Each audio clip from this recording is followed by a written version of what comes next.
Number 1, standard alg doesn't mean the best alg. So column burns all, and standard alg goes like this.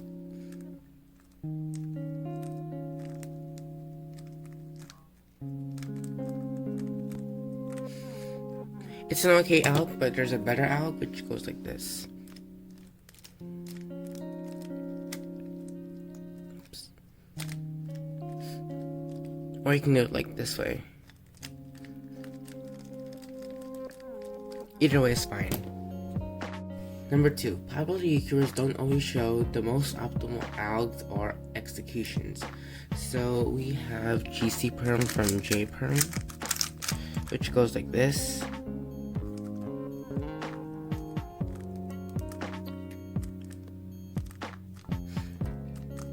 I think it's a decent execution, but the regrip right here sadly weighs it down, so I prefer it this way.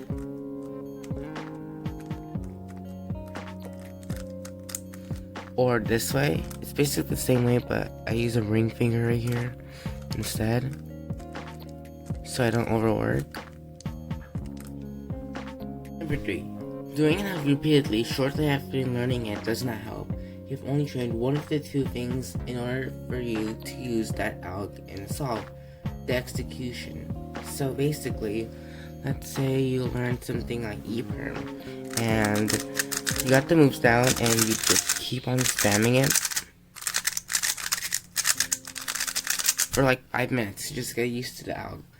One, that's not gonna help because you already got the execution down. The only thing you need to do now is take a break and then use it in solves, because if you take a break, then you can refresh your mind, and when you get back to it, if you remember it, that means you can use it in solves without forgetting what the alg is and messing up your whole solve. And if you don't remember it, just relearn it. Number 4, learning a good alg in the first place is better than switching the alg later on. So basically, if you learned NB Perm and you learned this algorithm, when you just learn the PLL, it's so much better to learn that than learn this. A common mistake is that people would say, oh, it's fine, I can just do lefty version of NA Perm for NB Perm, or like something like that, and they think it's faster. But the thing is that if you learn this, I don't know how to do this, you'll know it'll be so much slower to regrip from doing righty moves to your lefty moves, because you have to regrip over, and that doesn't matter until you are at a higher level. And this is not fine because you can switch your alg later on, and when you're drilling algs and using it in solves, you're always building muscle memory for that alg every time you solve and get that PLL or that case. So if you have to switch to a different alg, you basically wasted your time building muscle memory for that algorithm, and you have to restart all over again. Number 5, good algs don't really mean anything if you have bad executions relative to its most optimal one. So basically, oh shit, camera. Yeah, I have RESC Perm, which goes like that. I can't do it fast. People can really do it really fast, and I can't do it. And it's a very underrated alg, and you should learn that alg as well. And basically, I'll link down a video below to an execution of the alg. If you execute the alg like this, or something like this, I mean, it's okay, but you shouldn't run it that way. Because this one is a lot more flowing, and it's really fast, while this one, can't do it as fast, and a lot more lock here.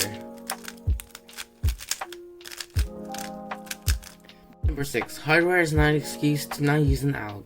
So, except Rubik's brand. So basically, let's say you have I don't know what's a good alg with like S moves. Are you SU Perm again? So if you do this and you're like, I can't use it, it's so locky. And if you have like something like a Maylong or something like that. Okay, let's just take out a macaroon, whatever, Maylong. It's only $4 and I think it's similar to its regular Maylong. And I can do this algorithm fine. So if you have a speed cube, you basically have no excuse to say you can't use an alg, because this is a $4 cube and I can do RESU Perm. Maybe a little bit lockups, but it just takes a little bit longer to get used to the alg. Number 7. Since not a lot of people use it, doesn't mean it's bad. It might even be better. So, NB Perm again.